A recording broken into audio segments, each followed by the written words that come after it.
semifinals week, and that means it's more important than ever to get the right players in your lineup. That wide receiver 3 or that last flex spot can really make the difference in a trip to the fantasy championship or the end of your season. And that's where Sam and I come in. Like we do every week, we're going to give you our 3 favorite sleepers for week 16. Then we'll spend a few minutes answering your start-sit questions before we cap things off with our flaming hot, bold predictions. Brought to you by Cheetos. Sam, let's kick it off with you. Who is your first sleeper for week 16? Well, I wanted to preface this by saying that being that it is the semifinals and we're leading into the championship week next week, Alex and I were very, very careful about who we picked to talk about this week. So you're not going to hear any 0% rostered guys except for maybe in my bold prediction.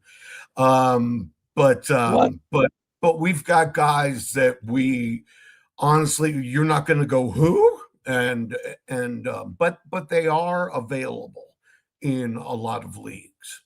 So with that said, I'm going to go with Jayden Reed from the Green Bay Packers. And those who know me know that I hate Jayden Reed, like with a passion. But I just tried to look something up, and this show came on, and I was like, and I also know that it sounds like Christian Watson is good to go. Like he's going to play, which is cool because he's been real fun to watch the last few weeks. Initially, I was going to say people should be running out and getting the rookie Golden because for the deep ball factor, because that's what Watson's been really, really homering on. So, but since he's going to play, I don't think Watson will be as involved. Everybody in the media keeps making a big deal out of saying that Jayden Reed is the wide receiver 3/4 on that team. And that may have been true coming back from injury, but I don't expect him to stay that way. LaFleur likes him too much to let him just be buried on the depth chart and only playing 30% of the snaps. So I don't expect that to continue. And I would think that this week in a division game against the Bears, who are very susceptible to the pass, I would expect that Reed's going to see a lot more play. Never mind if anything happens to Watson, re-injury, or whatever. But there's not, I mean, you guys all know who Jayden Reed is, so there's not a whole lot of stats I can tell you. Everybody knows what he did last year. Everybody knows he was widely thought of as the wide receiver 1, even though he's not a 100-catch, 1,000-yard guy.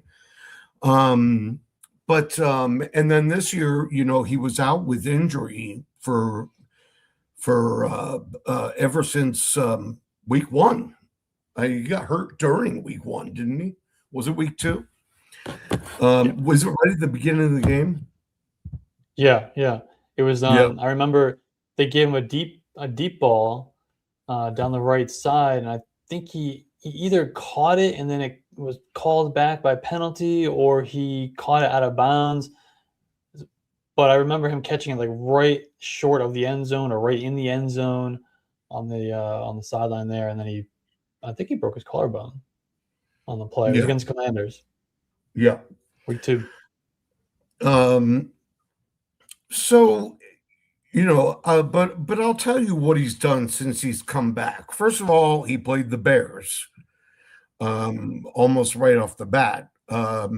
Had 2 carries in the game for 20 yards, had 4 catches on 4 targets for 31 yards. It was a modest total. He only put up about 6 points. Then the following week at Denver, which is a much tougher opponent, he put up 10.5 points. It was 9 points against Chicago, and then 10.5 the following week against Denver. So he's trending in the right direction, and they're giving him a few more snaps each game and working him in there. And like I said, LaFleur's not going to let him just be buried down there and keep running out Romeo Doubs and Dontavian Wicks instead of Jayden Reed. He's just the better player. That's the fact of the matter.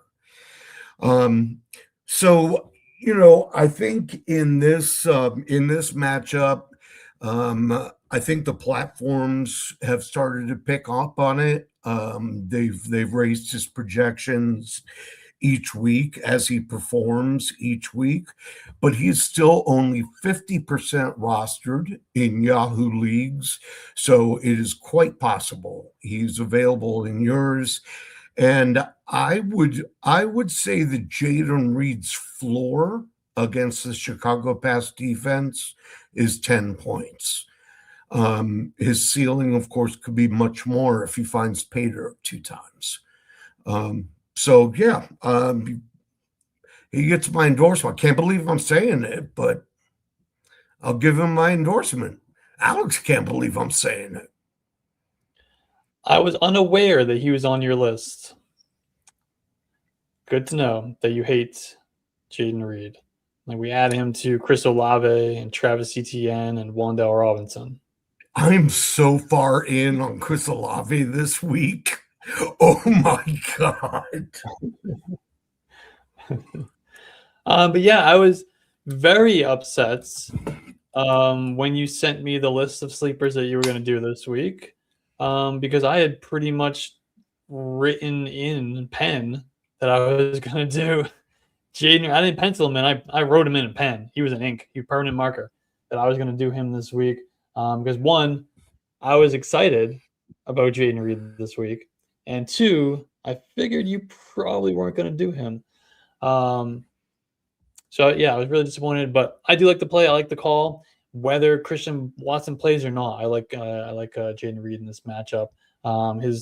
His snaps, his routes, his targets, everything went up from his first game back against the Bears, and then to last week against the Broncos. And as you mentioned, tough matchup, and he still goes out there, has 6 targets, 5 catches, 55 yards, 10.5 fantasy points. Yeah, I like the call. I like Jayden Reed. I've always been a Jayden Reed fan. He's versatile. They like to get him going in the run game. He's an explosive playmaker. He can make plays down the field, and he can add yards after the catch. Can we talk about something? Can we stop saying that they like to get about blank receiver in Green Bay involved in the run game? It's like a requirement that they all are involved in the run game, and it drives me absolutely batshit crazy. Like Dontavian Wicks, I get it. But Jayden Reed, that's what he does. He's good after the catch. He's a punt returner. He's excellent after like I said, after the catch with the ball in his hands. So yeah, getting him involved in the run game is exciting because he can do something. Then let him be the only one.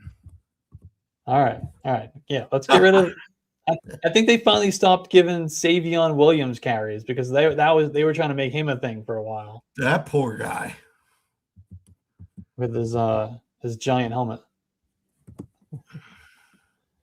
All right, let me get you my first sleeper. I'm going to stick with the wide receiver position here, and I've got a little bit of a different styled player here, and I'm going to go with the old man, the ancient one, Keenan Allen is going to be my first sleeper this week. Buddy, I love me some Keenan. Yeah, he started the season really strong. He was wide receiver 10, wide receiver 18, wide receiver 12 over the first 3 weeks. He even had a wide receiver 3 overall performance in week 7 against the Colts. Since then, however, he hasn't cracked the top 36 wide receivers, and he's been outside the top 53 times. But last week, with Quentin Johnston out, Keenan Allen saw 7 targets, which was his most since all the way back in week 7. And Johnston, he was limited at practice all week. He's questionable again for week 16. We'll see what happens. But in week 16, the Chargers get the Cowboys, who we know it's well documented how bad the Cowboys defense is. They've allowed the 4th most receiving yards to wide receivers, the most touchdowns to wide receivers, and the most fantasy points per game to the wide receiver position. I expect a lot of passing in this game. It's in Dallas. The Cowboys are 2.5-point favorites, and this game has the 2nd highest projected total of the week at 49.5. I think if Quentin Johnston sits again, we could get one final classic Keenan Allen game before he rides off into the sunset along with Phillip Rivers. He's not going anywhere. He's going to go to Indianapolis and play with Phillip Rivers next year. Oh my God! Could you imagine? But I think we could get a nice one last classic Keenan Allen game. High volume, maybe a touchdown, top 24 performance. I like him as a wide receiver 3 flex play in this game. And bonus, I also think Odunze Gadsden can benefit from this matchup this week. He was back to being productive last week against the Chiefs. Yes, and I think the last time he was productive was the same week that Keenan was, because Quentin Johnston was like the forgotten man all of a sudden. And if you want to go really deep, Trey Harris ran. Don't start Trey Harris in a semifinal.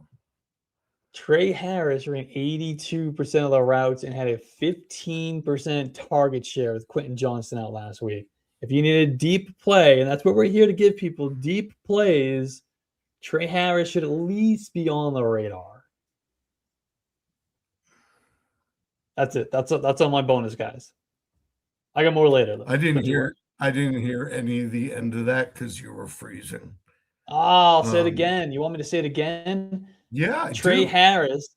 Okay. Yeah. He ran 82% of the routes, and he had a 15% target share with Quentin Johnston out last week. Okay. I think that's all I said. All right. If you need a deep desperation play, you can look at Trey Harris. I hope there's not too many people that need deep desperation plays right now, but yeah, if you do, there's all kinds of leagues. There's all kinds of leagues we have. I almost did bring a 0% rostered guy today. That worked, in a deep league and there's nobody. That worked out really well for you last week. Really well. Well, okay, so I'm 1 for 2. I'm 50% on the 0%ers. That's not bad. But don't we have a guy? Is it Isaiah? And what was Roderick? Chris Rodriguez? Was he 1%? No. Oh, back when you did him? Yeah. You really want to go back to when you did him? Because that's going to make you 1 for 3. Yeah, but okay, so I was early. Yeah, you were early. Yeah. I love how everybody's tooting the Colby Parkinson horn, which I started tooting preseason last year.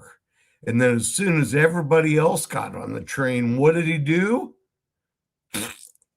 Pulled an Amber Heard right there on Thursday Night Football. In the fantasy points party of the year, he did nothing. He didn't show up. He forgot to come to the party. It was a fun game to watch. Yeah. I will say I know Quentin Johnson did return to practice, but only on a limited basis. They're playing it by ear. They're not ruling him out like they did last week. But considering the type of game Quentin Johnson plays, he runs a lot of goes. He runs a lot of deep outs. If that groin is bothering him at all, he's just not going to be the same. So I agree with Keenan Allen and Gadsden and obviously McConkey. And Trey Harris. And if you're in a really deep league and you're up against the wall, Trey Harris. Yes. Yeah. Well, like I was starting to say before, don't we have? Is it Roderick or is it Isaiah? I think it's Roderick who comes into our chats. He's the one in the 16-team league, right? Yeah. Yeah. That's the type of league that you could maybe use a guy like that, Trey Harris. That's right. And speaking of which, I will say to JGZ and K-Space, we miss you too, brother. Or sister, I don't know. But we will answer questions, of course, as usual, when we're done with our sleepers and before we get to our flaming hot, bold predictions. Okay, brother. Okay. Who's your next sleeper? Okay, brother.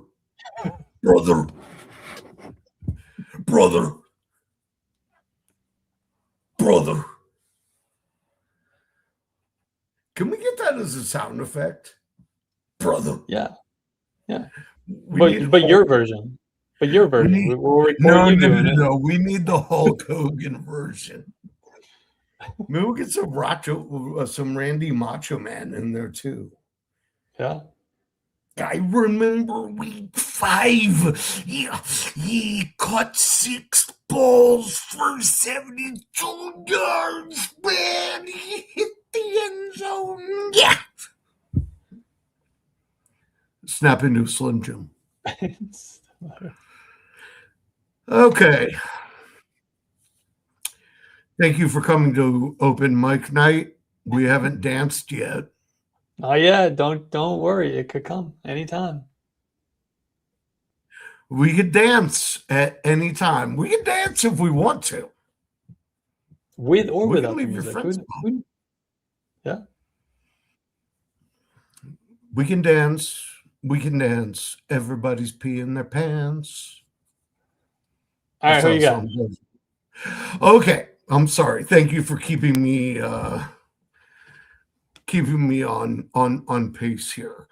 My next one, I'm going to revisit someone that we have done on this show before, who was quite hot for a while and then kind of cooled off, and now he's just kind of been up and down. But the situation is very favorable, and that is Colston Loveland. He came on strong, then he had a couple weak games before he blew up against Cincinnati, of course, as they are wont to do. Then he had a couple down games, and then now all of a sudden his last couple, he's had 15 points, 13 points, 10 points. And the most important part, there is no Rome Odunze and no Luther Burden this week. So that leaves DJ Moore, Olamide Zacchaeus, and Colston Loveland. I mean, that's pretty much it. And now they're saying DeAndre Swift might not even play. Which, by the way, what's Kyle's last name? Manangai. Kyle Manangai is 72% rostered, so it might be worth taking a look just in case. Because the last couple of weeks he hasn't had great games. So a couple of people might have dropped him in certain leagues to pick up somebody else. Bonus sleeper. But back to Loveland. He's, having a great season. What's that? I just said bonus sleeper alert. Yeah, bonus sleeper alert. And I would recommend Zacchaeus, but I just can't. I just can't. His floor is 0. But Loveland has had a breakout season this year. There are people like me who in dynasty leagues drafted Loveland before Tyler Warren. My idea was always that Tyler Warren is going to start way stronger, but Loveland is going to have the longer, more consistent Kelsey-like career. It remains to be seen whether I'm right or not, but it was nice to see him coming around, and he's had a good season this year. I think right now with those couple of down games, he's actually down at tight end like 19 or 20, which doesn't sound impressive, but he's had some impressive games, and Caleb likes him, and he's going to get a lot of targets. And what do I always say? Name of the game is volume. Yeah, I like it. He was also on my list of guys that I was going to do this week before you texted me. Colston is 43% rostered, by the way. Yeah, this is why I try to get my list sent to you before you send it to me. That's why every week I'm picking guys that are like 1% rostered, 3% rostered. Yeah, that's why you get stuck with Raheem Sanders, because I get all the good guys. Yes, that's why. Yeah, no, I like it. Yeah, with no Odunze, with no Luther Burden, somebody's got to catch passes in that game. They're gonna score points in that game. This is a big game for both of these teams. Well, yeah, and I mean, Green Bay has a tough pass defense. They have a tough defense overall. Yeah. But it's not like Chicago's not gonna catch any balls at all. You know what I mean? So, yeah. I mean, there's only a couple of guys they can go to. So, and what's up, Albert? He's maintained his production even with alongside Cole Kmet being in that offense as well. So, yeah, I like it. It's a good play. If you need tight end, Colston Loveland is a good one. I'm gonna give you another receiver. I'm gonna go back to the wide receiver position. This is probably he the deepest guy we're gonna talk about tonight, possibly. Probably. Yeah, Mr. Mac Hollins, which feels this is deeper than Trey. This is deeper than Trey Harris. What's his percentage? I believe it's 3%. Okay, yeah. Now we're talking. Yeah, there we go. This is what the show is made for, guys. He of the shirtless and bare feet walk to the stadium every day guy. Yeah, exactly. If you guys don't know that, it's hilarious. When he arrives, he walks to the stadium in the snow in bare feet with no shirt on. But like, how does he not have like the bottom of his feet just torn up? He's got to step on some like rocks and shit once in a while, doesn't he? Yeah, well, yeah, but I mean, when you're a kid and you're constantly outside barefoot, you get those calluses and you start to not even notice when you step on shit anymore. You know what I mean? You think at the end of the day every night he goes home and he just picks stuff out of the bottom of his feet. Everything that's stuck throughout the day. He's got a pick and stick. Yeah. He's like, oh, gotta get stuff out of here. Yeah. I think that's probably what happens every night. All right. I don't know. Tell us about Mac Hollins. Yeah, so the Patriots wide receiver core in general is pretty impossible to figure out right now. Stephon Diggs was hot for a while, but since week 11, his role has pretty much diminished. He's 5th on the team in route participation over the last 3 games. He's averaging just 2.7 receptions and 24 yards per game over that stretch. And then you get Kayshon Boutte, also had his moments this year, but he's a touchdown-dependent wide receiver who hasn't – he's scored 1 touchdown since week 8. So if you're a touchdown-dependent receiver who's not scoring touchdowns, I don't know what to tell you. But Mac Hollins, at least as of late, seems to be the more consistently involved receiver of the bunch. Over the last 3 games, he's got a 74% route participation, 18.8% target share. He's averaging 6 targets a game over the last 3. Now, he's still only averaging 3 receptions, 31 yards a game, so he's not doing any better than these other guys production-wise. But the role is there, and he's given us some good weeks this year. He had 7 catches for 89 yards in week 8, 6 catches on 10 targets for 106 yards in week 10, 4 catches for 64 yards in week 11. He's averaging 6.6 targets per game since week 9. And the matchup this week, it's a good one. Patriots-Ravens, that has the 3rd highest game total of the week, 48.5. The Ravens have allowed the 9th most yards to wide receivers and the 11th most fantasy points per game to the position. They've allowed a 100-yard receiver in 5 of their last 8 games. And the 3 teams that didn't produce a 100-yard wide receiver against the Ravens during that time, they were quarterbacked by the now benched Tua Tagovailoa, the now benched Dylan Gabriel, and I think the now benched Tyrod Taylor.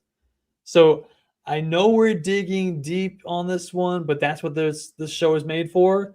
And at just 3% rostered in Yahoo leagues, Mac Hollins, he's a fun, deep, desperation play in the semifinals. You can roll the dice. Mr. Mac Hollins, what do you think? I mean, if you're going to start a wide receiver from that team, where do you begin to decide who it's going to be? You know what I mean? So there's no reason why the answer to that question can't be Mac Hollins. I think one of the reasons Mac Hollins does so well is because he's been also ran in the league for long enough that when he gets his opportunity to step into a role, he doesn't drop balls. He runs perfect routes. You know what I mean? He's a try-hard, which you love to see. Yeah, you got to be. I mean, I feel like he's had his moments. They've been brief, but he's had his moments pretty much everywhere he's been.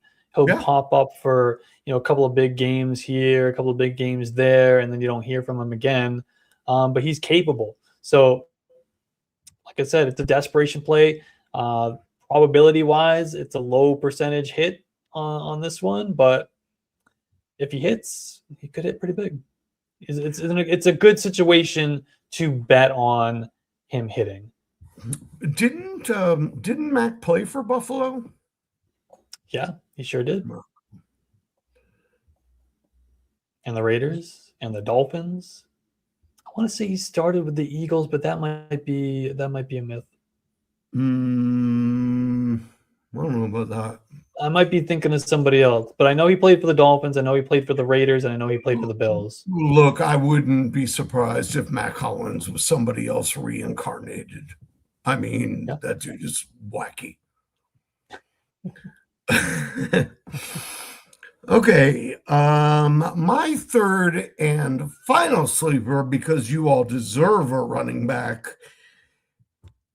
Not that I have the running back you deserve, but he's there, and his name is Audric Estime.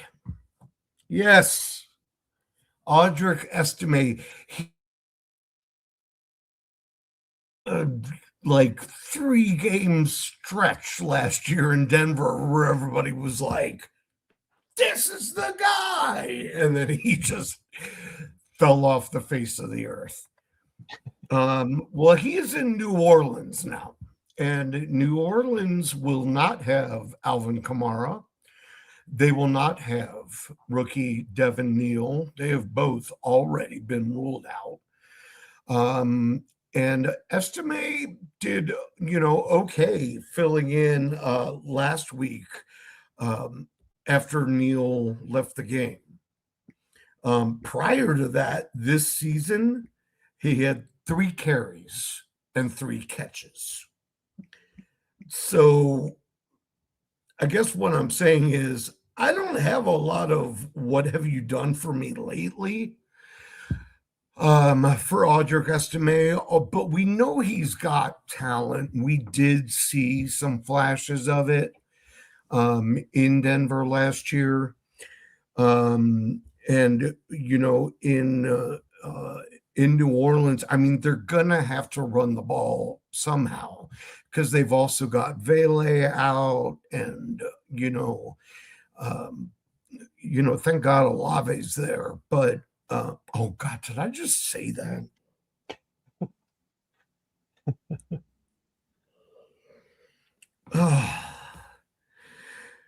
Anyway.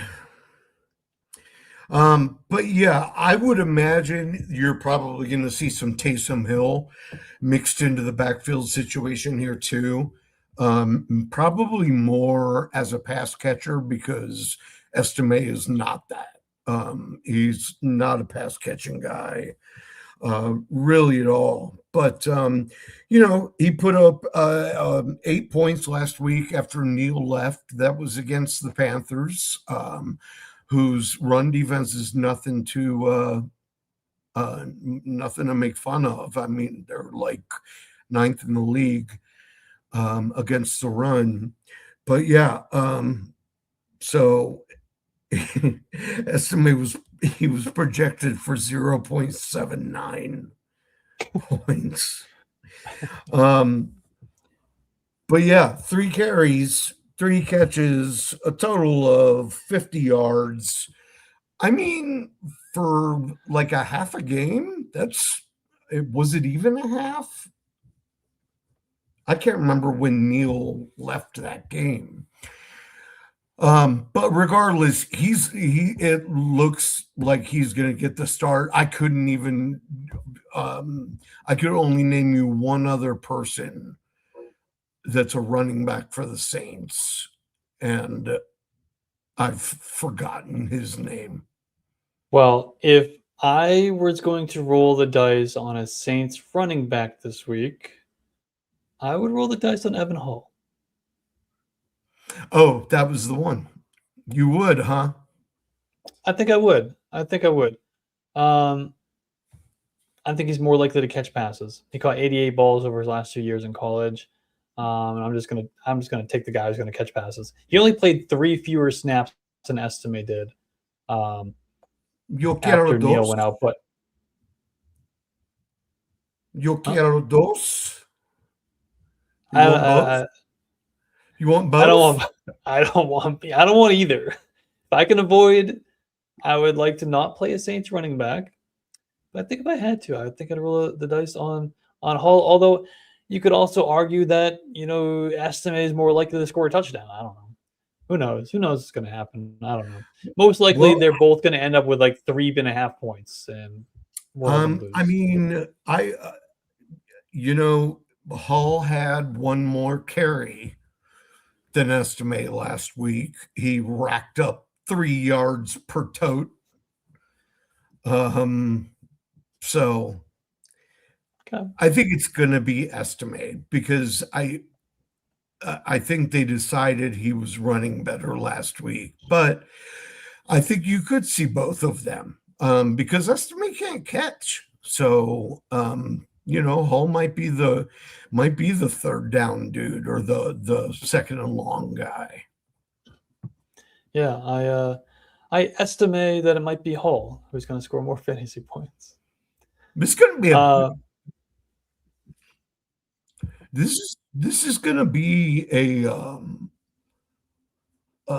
I think this is going to be interesting to see Tyler Shuck because he's really flashed a couple times lately. I think he had 3 straight weeks where he put up at least 20 fantasy points at one point. And nobody expected that. I mean, when they drafted him, people were like, who? And now I kind of like him, and he can move.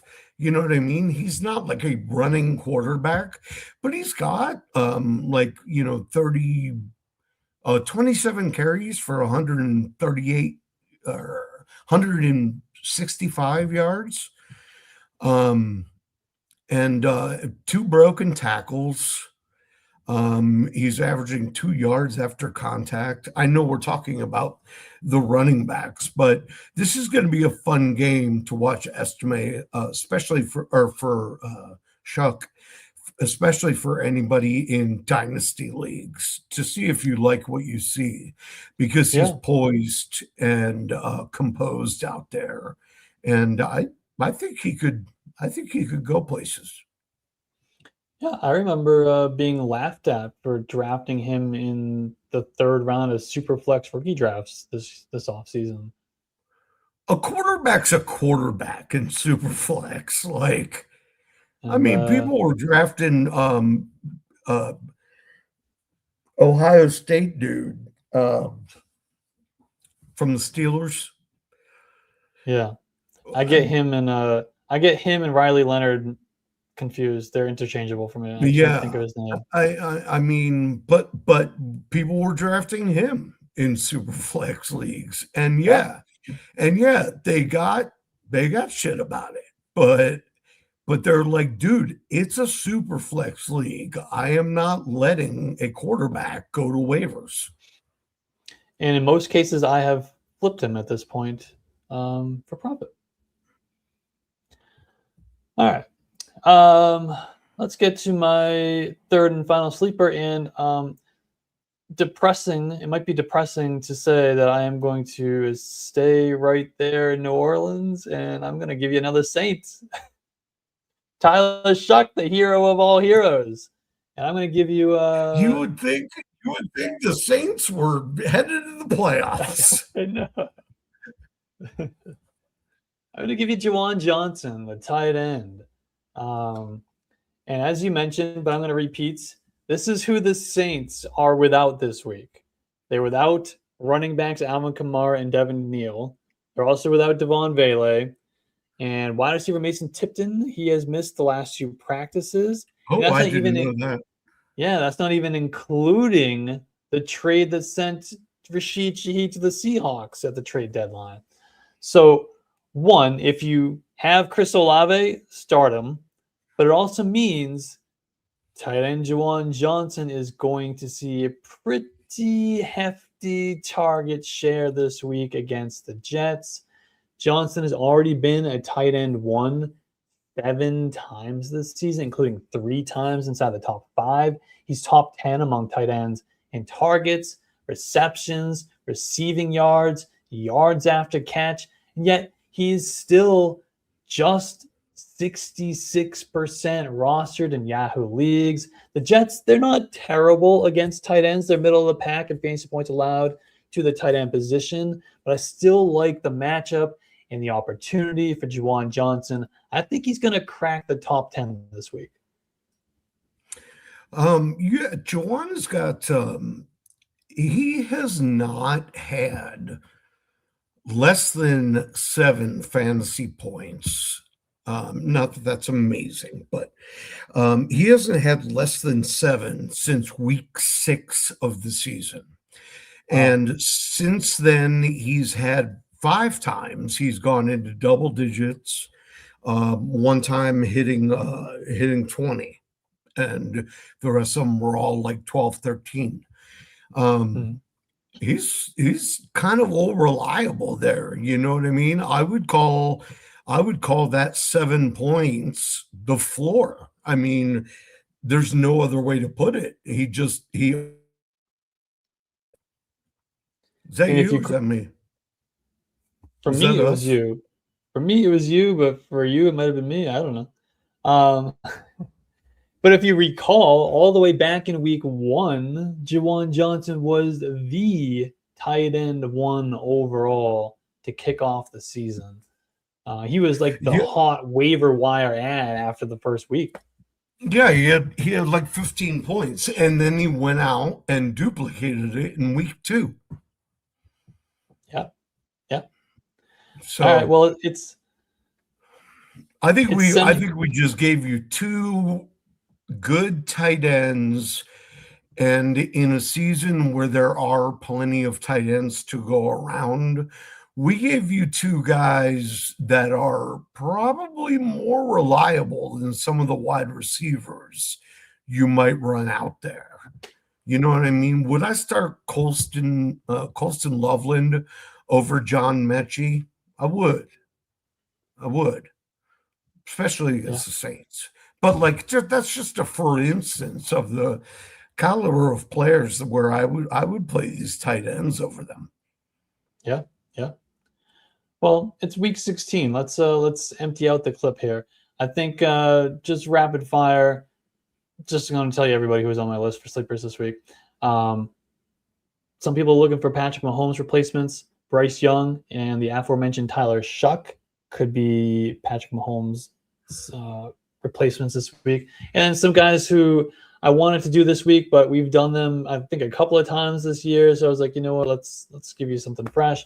Michael Carter with no Trey Arizona. Benson and Yeah. Bam Knight out. Adonai Mitchell, Jalen Coker. I think they're all good sleepers for you this week. Yeah, I really wanted to bring back Coker again. Yeah, I know, me Because you too. know how much I love him. Yeah. All right, well, those are our. And I'm glad I got to squeeze Monungai in there. If you find out at Yeah, the last minute that Swift isn't playing, boy, that's a meal ticket just waiting to be grabbed. He had 170.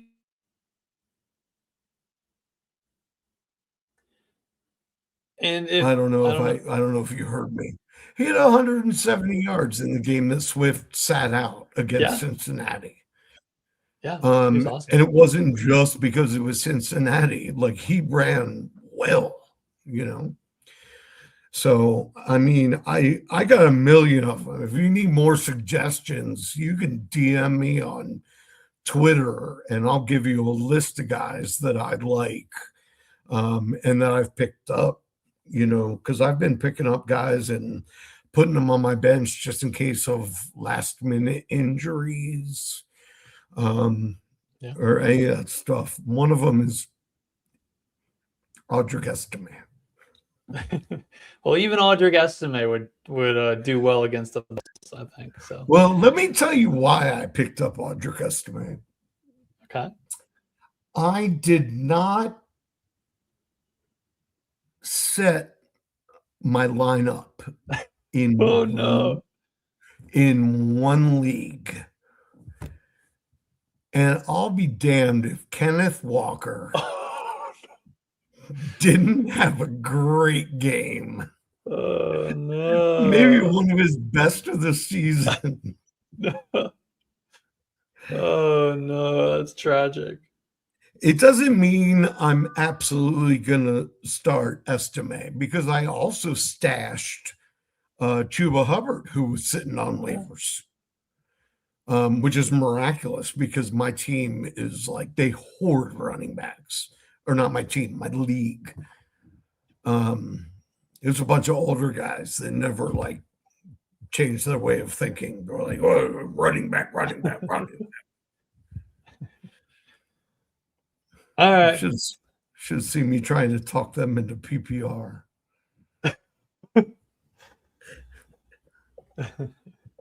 Well, let's get to before we get to our bold predictions, why don't we jump into the chat here for a few minutes and see what's going on in there. Oh, Will Howard. Albert's got me. Will Howard.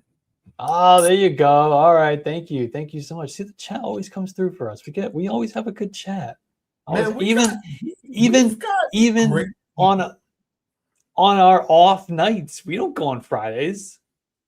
This is usually Saturday's show. It's Saturday Night Sleepers, but the NFL has to give us Saturday games. And they're like, boom, I'm here. Yeah. And most of them come back for starts and sits on Sunday morning. That's right. We do starts and sits on Sunday morning at 12:15 all the way up to kickoff, and we answer all of your questions, and we don't miss a single one. You're right. We don't miss a single one. We answer everybody's question before kickoff.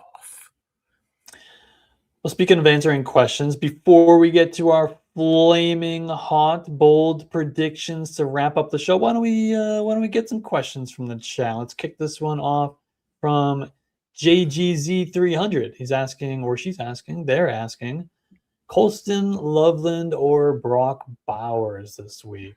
Ooh.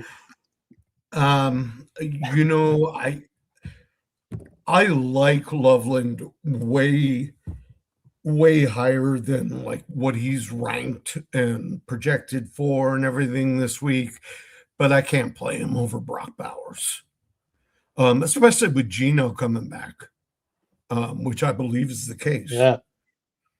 Because Geno loves him, and I know it's Houston and the defense is tough, but that's a lot of times that means the tight end can excel. It's really bad for Kenny Pickett when we are celebrating the return of Geno Smith. Yeah, tell me about it. Brock Bowers.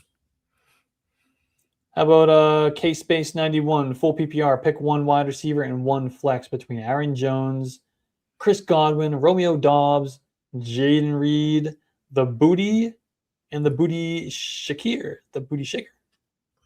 Okay, I'll pick one, you pick one. How's that? Yeah, okay. All right, I pick Aaron Jones.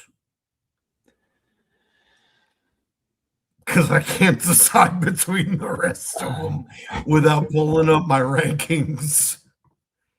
Well, for me, it would be between Jayden Reed and Shakir. I think I would go Shakir. Yeah, I think Shakir too. Aaron Jones had like a lot this week. I don't even know. I'm just, for some reason, I've got Aaron Jones everywhere. Be more like K-Space. Smash that like button. Absolutely. How about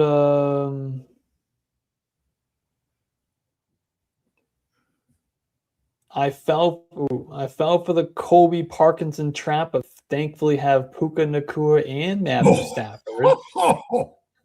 Well, thankfully indeed. And PPR for a flex spot, would you do Brock Bowers, Jayden Reed, Kenneth Gainwell, Stephon Diggs, or Colston Loveland? Woo. This one's a tough one. I would be between Bowers and Gainwell, actually. Yeah. Gainwell's interesting. Yeah. I don't think I can sit Bowers. I was gonna say, I think I'd have a really hard time, like if I sat Bowers and then he had a Brock Bowers type of game. Yeah, that would be hard to sit with that. Yeah, people would be like, "You didn't play Brock Bowers in the semifinal." You know what I mean? Then you'd feel awful. Well, I'd like to know who he's starting at. Oh no, I was going to say I'd like to know who he's starting at tight end, but he already told us. Yeah, Colby Parkinson. Yeah, that's tragic. Oh, you lost in the semifinals. I mean, you didn't really, fall for it necessarily. He's been playing out of his mind. Yeah. And it stood to reason that He was. I gambled a lot of money on him last night. But yeah, I mean, it stood to reason that he was going to have a great game with Devontae Adams out. And they threw it to every other tight end instead. Yeah, Ferguson, where's he been all year? The rookie. I know. Yeah, I can't blame anybody for playing Kobe Parkinson. I had him ranked at tight end 7, which is only 2 spots behind where I have Bowers, so I can't blame you for that at all. But Yeah. on Gainwell, his last 5 weeks, he's been RB5, RB9, RB43, RB12, and RB9. So he's been inside the top 12 in 4 of his last 5 games. They're gonna have a game against the Lions, who the Lions are good against running backs, but they're gonna have to be playing from behind in that game. And Kenneth Gainwell is the one who's gonna be catching passes on that backfield, not Jaylen Warren. I think he could walk away with a decent amount of receptions in that game. Yeah, he could. But I think likewise, Rodgers is going to be able to throw the ball down the field, which he loves to do anyway. Against the Detroit Lions pass defense, I'm looking for Metcalf to have a big game this week. Yeah, who's very the better much start? so. Who's the better start, Darren Waller or Colston Loveland, full PPR? This is from KJ.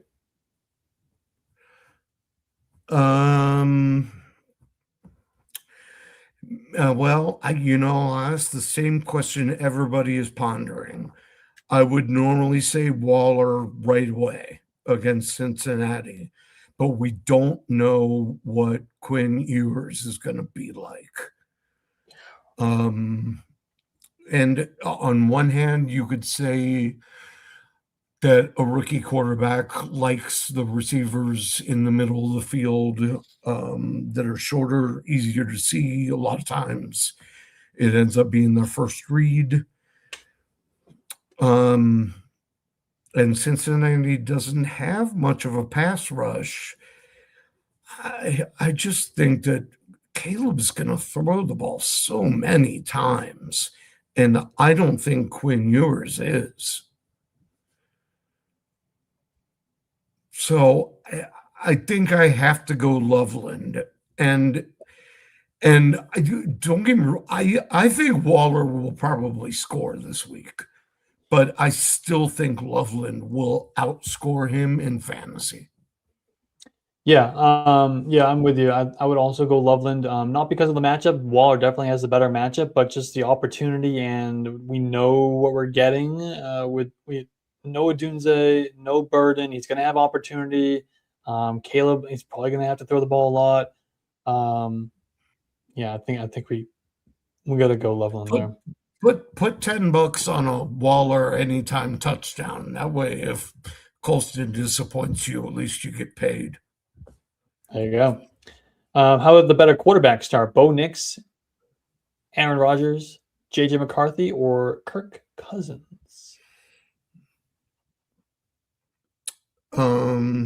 Who's Denver playing? Denver's playing the Jaguars. I think that's where I want to go. I want to go with Bo Nix. Me too. Followed pretty closely by Aaron Rodgers. Okay. I don't have them close at all, but I'm still going to go Bo Nix. Yeah, I got Bo Nix in my top 10 this week, and I got Aaron Rodgers down at 24. So 24th. 24. Wow. All right. I think that's where I have Drake May. No, I don't think so.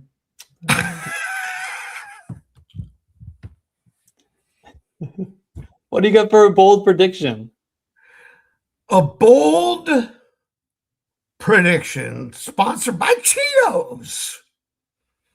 And what goes great with Cheetos? Do the do, man. Do the do.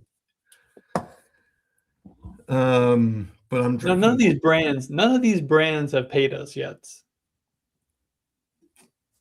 We need more people to send them letters.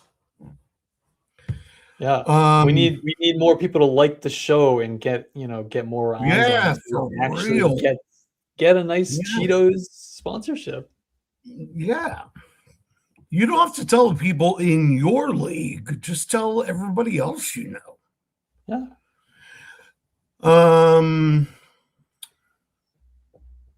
And maybe they'll come see us dance and tell stupid jokes.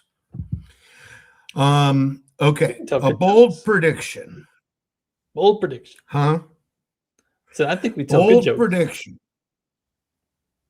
Well, that's true. Yeah, hit or miss. We're fun guys. Not to be confused with mushrooms. My bold prediction. Yeah. What do you got? Okay. I want to preface this by saying I would never wish injury on anyone. And I hope that he is as healthy as he seems to think he would be, because I didn't expect him to come back. I cannot see Drake London finishing that game.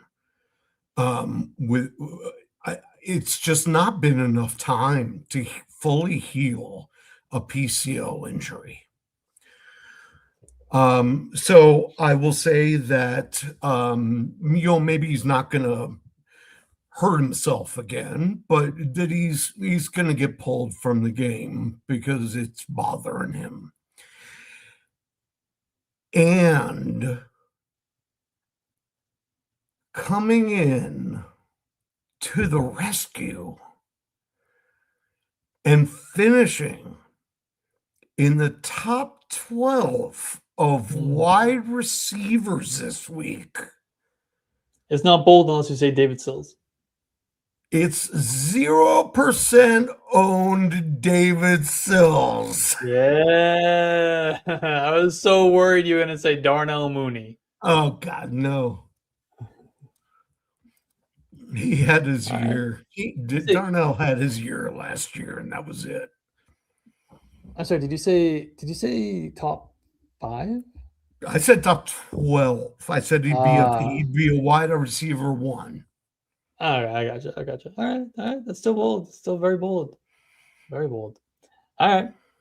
Well, I pulled a U, and I forgot to come up with a bold prediction, but I did come up with one as we were doing the show. Wait, what? Wait, what? Wait. What? What? Huh? Wait. What? I got one. Say something. Okay, there we go. Oh, you didn't hear me? No, you were. What? I already gave you my bold prediction. Sorry, you missed it. No, you didn't. No, I was telling you that I pulled a U and I forgot to do a bold prediction before the show, but I came up with one as we were going on. So forgive me if it's not as flaming hot as some of the ones I've done in the past.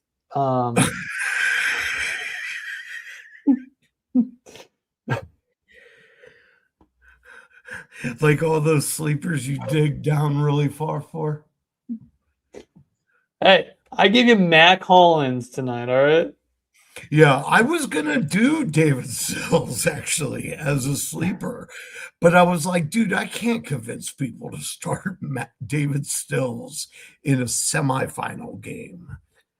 I think he could do well, but I just think that. I don't know it. You know what I mean? So instead you brought us Audric Estime. Thank you for that. Put that up on the screen. Well, I was gonna address this because I think me and KJ are sharing a brain for this bold prediction. No. All right. Well, I'll give you KJ's bold prediction first. KJ is saying his bold prediction is that Jalen Coker is going to score 2 touchdowns and be a top 10 wide receiver this week. Yes, he is. I'm with it. You know what, KJ? I'm with it too.